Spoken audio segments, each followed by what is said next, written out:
Unified pension scheme UPS. आप सब जानते हैं साथियों कि सरकारी कर्मचारी देश भर में सामान्य नागरिकों की सेवा करते हैं, चाहे शिक्षक हो, स्वास्थ्य डॉक्टर्स हो, नर्सेज हो, सफाई कर्मचारी हो, पुलिस हो, रेलवे के कर्मचारी हो, डाक सेवा के कर्मचारी हो, कृषि वगैरह में हर एक फील्ड में सरकारी कर्मचारी देश भर में सेवा करते हैं और उस सेवा से समाज की एक व्यवस्था चलती है। और सदियों से सरकारी कर्मचारियों का बहुत एक महत्वपूर्ण किसी भी सोसाइटी में स्थान रहा है, चाहे पास्ट देखें, आज देखें, चाहे डेवलप्ड कंट्रीज देखें, डेवलपिंग कंट्रीज देखें, सब जगह गवर्नमेंट एम्प्लॉयज़ का, गवर्नमेंट के एक पूरे स्ट्रक्चर की बहुत बड़ी वैल्यू रही है। सरकारी कर्मचारियों की सामाजिक सुरक्षा, सोशल सिक्योरिटी से रिलेटेड मैटर्स हमेशा से उठते आए और समय समय पे बहुत अच्छे निर्णय भी लिए गए। खासकर जो सेवानिवृत्ति यानी रिटायरमेंट या सुपर एन्युएशन जिसको कहते हैं टेक्निकली, सुपर एन्युएशन के बाद में पेंशन जो मिलती है वो सामाजिक सुरक्षा का बहुत बड़ा एक महत्वपूर्ण उसका पिलर है, उसका बहुत बड़ा एक महत्वपूर्ण भाग है। देश भर में सरकारी कर्मचारियों की तरफ से हमेशा मांग आती रही कि जो एनपीएस स्कीम है उसमें सुधार किए जाए। सुधार के लिए एक कमेटी बनाई थी माननीय प्रधानमंत्री श्री नरेंद्र मोदी जी ने अप्रैल 2023 में। डॉक्टर सोमनाथन साहब जो कि आपके सामने आज कैबिनेट सेक्रेटरी डेजिग्नेट के हिसाब से बैठे हैं, आप फाइनेंस सेक्रेटरी के हिसाब से इस कमेटी के चेयरमैन थे और इस कमेटी ने एक्सटेंसिव कंसल्टेशन किया, एक्सटेंसिव कंसल्टेशन। 100 से ज्यादा एम्प्लॉयज यूनियंस एसोसिएशंस के साथ कमेटी ने डिस्कशंस किए, कई मीटिंग्स हुई, कई राज्यों के साथ, करीब करीब सारे ही राज्यों के साथ इस कमेटी ने इंटरेक्शन किया। उनके राज्यों के फाइनेंस सेक्रेटरीज, राज्यों की पॉलिटिकल लीडरशिप, सभी ने अपने अपने इनपुट दिए। राज्य सरकारों के जो एम्प्लॉयज की एसोसिएशंस थी उन सब ने इंपॉर्टेंस दी। तो जिस सीरियसनेस के साथ प्रधानमंत्री श्री नरेंद्र मोदी जी ने इस विषय को लिया, आप सब जानते हैं कि मोदी जी के काम करने की शैली में और विपक्ष में एक बहुत बड़ा डिफरेंस है। विपक्ष में केवल एक मुद्दा रख देना, केवल एक घोषणा कर देना, कुछ अनाउंसमेंट्स कर देना, वो उनकी शैली है। मोदी जी की शैली है हमेशा जो मुद्दा है उसको सीरियसली लो, उसको डिटेल में समझो, उस पर जितना पॉसिबल है कंसल्टेशन करो और उस कंसल्टेशन से निकल के जो देश हित में, जनहित में और स्टेक होल्डर्स के हित में जो विषय आए उसको उस तरह से आगे रखना। इसीलिए इस कंसल्टेशन के बाद में और साथ ही साथ जो जॉइंट कंसल्टेटिव मैकेनिज्म है सेंट्रल गवर्नमेंट के एम्प्लॉयज का, जेसीएम, उसके साथ मल्टीपल मीटिंग्स, फिर दुनिया के कई देशों में किस तरह की स्कीम्स हैं, किस तरह के सिस्टम्स हैं वो भी देखा। फिर भारत की जो अर्थव्यवस्था है और केंद्र सरकार का बजट है उसको समझने के लिए रिजर्व बैंक ऑफ इंडिया के साथ, वर्ल्ड बैंक के साथ, सबके साथ कंसल्टेशंस हुए और इस कंसल्टेशन के बाद में एक यूनिफाइड पेंशन स्कीम का रिकमेंडेशन इस कमेटी ने किया और आज प्रधानमंत्री श्री नरेंद्र मोदी जी की अध्यक्षता में यूनियन कैबिनेट ने यूनिफाइड पेंशन स्कीम को अप्रूव किया है, इसको अनुमोदित किया है और ये स्कीम अभी आने वाले समय में लागू होगी। इस स्कीम के 5 पिलर्स हैं। सबसे इंपॉर्टेंट विषय था कर्मचारियों की तरफ से कि हमें अश्योर्ड अमाउंट एक चाहिए, जो बहुत लॉजिकल और वाजिब रिक्वायरमेंट था। तो इस डिमांड पे एक मेथोडिकल वे में काम करके और एक्चुअरियल साइंसेस, जो लोग आगे का भविष्य का रिक्वायरमेंट वगैरह कंप्यूट करने का एक तरीका होता है जिसको एक्चुअरियल साइंस बोलते हैं, उनके साथ मिलके कई तरह के फाइनेंशियल मॉडल्स को प्रोजेक्ट करके और सबके साथ मिलके एक सिस्टमेटिक तरीके से 50% अश्योर्ड पेंशन, ये इस यूपीएस का सबसे पहला पिलर है। इसकी डिटेलिंग देखनी चाहिए हमें। जो ये अमाउंट मिलेगा वो रिटायरमेंट से पहले के 12 महीनों की एवरेज बेसिक पे का 50% होगा।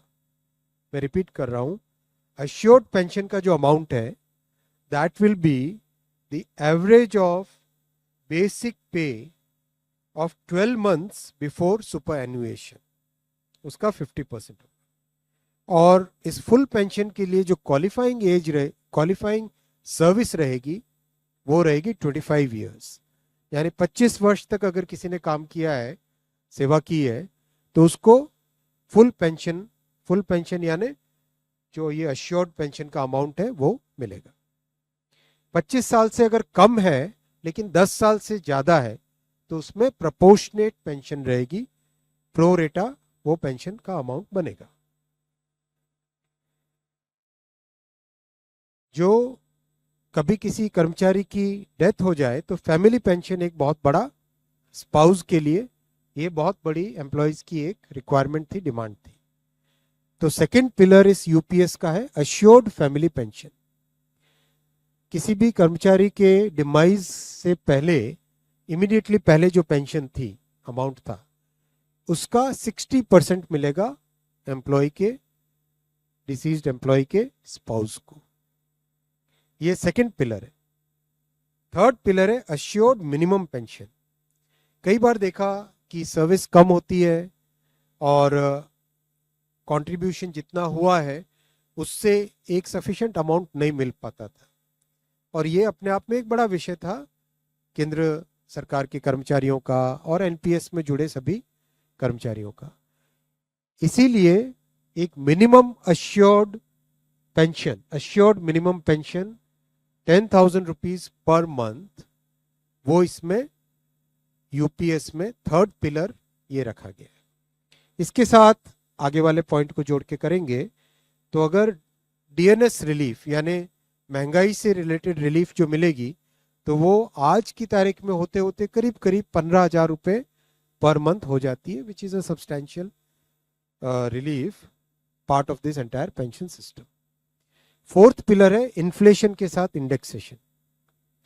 जैसे केंद्र सरकार के एम्प्लॉयज के लिए सैलरी में डीएनएस अलाउंस होता है, उसी पैटर्न पे जो इंडेक्स है, सेम इंडेक्स को यूज करके all India consumer price index for industrial workers, इसको यूज करके assured pension, assured family pension और अश्योर्ड मिनिमम पेंशन, इन तीनों के तीनों जो आपने पिछले पेज पे तीनों पिलर्स देखे, assured pension, assured family pension और अश्योर्ड मिनिमम पेंशन, इन तीनों के ऊपर इन्फ्लेशन इंडेक्सेशन डीएनएस रिलीफ के बेसिस पे मिलेगा। डीआर, डीए की जगह डीआर, डीएनएस रिलीफ।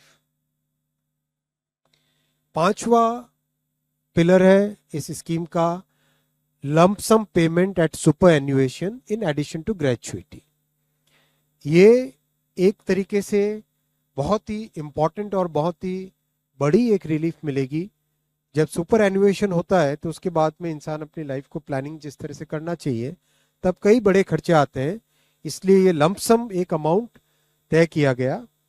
यह है कि हर 6 महीने की सर्विस के लिए मंथली इमोल्यूमेंट्स विच मीन्स पे एंड डीए कंबाइंड, उसका 10% अमाउंट। तो ये एक अपने आप में सब्सटैंशियल एक अमाउंट रह जाएगा। जैसे मान लीजिए किसी का 30 इयर्स की सेवा है तो उसमें करीब करीब 6 महीने की सैलरी, सोमनाथन साहब दैट्स करेक्ट ना, करीब करीब 6, तो उसको 6 महीने की इमोल्यूमेंट्स जो उसकी रहेगी पे प्लस डीए मिला के वो एक लमसम अमाउंट की तरह मिलेगा। ये 5 पिलर्स को लेके आज यूनिफाइड पेंशन स्कीम अप्रूव हुई है। ये स्कीम केंद्र सरकार के करीब 23 लाख कर्मचारी, करीब 23 लाख एम्प्लॉयज हैं, उनको इसका बेनिफिट मिलेगा।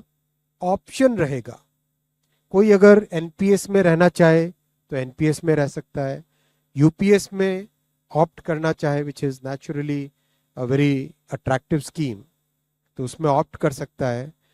प्लस राज्य सरकारें अगर इसी फ्रेमवर्क को, इसी आर्किटेक्चर को यूज करना चाहे तो राज्य सरकारें भी इस आर्किटेक्चर को यूज कर सकती है।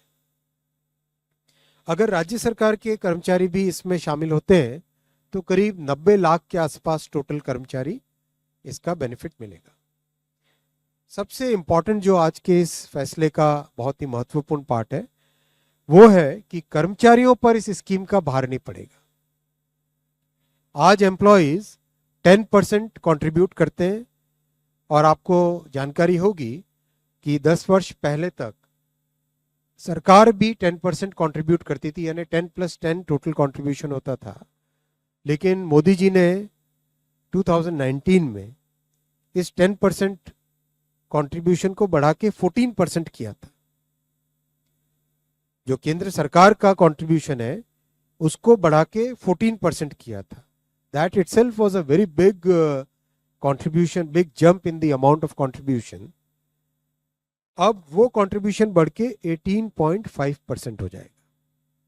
वो कंट्रीब्यूशन बढ़ के 18.5% हो जाएगा। ये स्कीम 1/4/2025 से लागू होगी। तब तक इसके लिए जो भी सारे स्ट्रक्चर्स, पोर्टल वोटल सब बनने होंगे, रूल्स रेगुलेशंस, वो सारे बन जाएंगे 1 अप्रैल 2025 से। 1 अप्रैल 2025 से लागू होगी ये स्कीम। और जितने भी एग्जिस्टिंग एम्प्लॉयज हैं एनपीएस में, उन सबको ये ऑप्शन मिलेगा, वो यूपीएस में शामिल हो सकते हैं। मेडिकल रीइंबर्समेंट पहले की तरह मिलेगा सेंट्रल गवर्नमेंट के एम्प्लॉयज को, जो कि बहुत बड़ी, वैसे भी मेडिकल रीइंबर्समेंट अभी भी पुराने ओपीएस के मेथड के टाइम से ही मिलता है, वो चेंज नहीं है। मैं आपके सामने ये भी रखना चाहूँगा साथियों कि कांग्रेस की 2 सरकारें जिन्होंने ओपीएस की घोषणा की, हिमाचल और राजस्थान, उन्होंने किस तरह से अपने राज्य सरकार के कर्मचारियों के प्रति एक तरीके से अनाउंस किया है, लेकिन इम्प्लीमेंटेशन उसमें कुछ नहीं किया। केवल अनाउंस करके एक भ्रम में रखना वो उनका काम था। इसके विपरीत प्रधानमंत्री श्री नरेंद्र मोदी जी का जो काम है, आप देखो, ये completely well thought through, extensively consulted, best practices को देख के, और साथ ही साथ इंटरजेनरेशनल इक्विटी, इंटरजेनरेशनल इक्विटी, आने वाली जनरेशन्स पे कोई एक्स्ट्रा भार ना पड़े, इसके लिए इस पूरी स्कीम को फुल्ली फंडेड स्कीम की तरह रखा गया है। फुल्ली फंडेड स्कीम की तरह रखा गया है। जो आज हमारा इसमें रिक्वायरमेंट रहेगा वो आज ही उसको फंड किया जाएगा, न कि हिमाचल और राजस्थान में कांग्रेस गवर्नमेंट्स की तरह आज अनाउंस कर दो, बाद में भविष्य में क्या होगा उसकी कांग्रेस ने कभी चिंता नहीं की। बहुत इंपॉर्टेंट है साथियों कि केंद्र सरकार और सरकारी कर्मचारियों के जो बहुत बड़े हिमायती बनते हैं, वैसी पॉलिटिकल पार्टियों का भी अगर हम इतिहास देखें तो वहां पर भी बहुत स्पष्ट तौर पे दिखाई देगा कि जैसे त्रिपुरा में कई वर्षों तक कम्युनिस्ट गवर्नमेंट रही, उन्होंने कभी भी ढंग से टाइम पे कमीशन नहीं रखा। केरला में जब केंद्र सरकार ने 10% से 14% बढ़ाया गवर्नमेंट का कंट्रीब्यूशन, तब केरला की सरकार ने उसको नहीं बढ़ाया। तो जन जन के हित की ध्यान रखना, एम्प्लॉयज के हित की ध्यान रखना, ये भावना और इस तरह की कार्यशैली केवल एनडीए सरकार की है। और प्रधानमंत्री श्री नरेंद्र मोदी जी ने आज अपने इस महत्वपूर्ण फैसले से एक बार फिर आपके सामने इसी डिटर्मिनेशन को, इसी भावना को आपके सामने रखा है।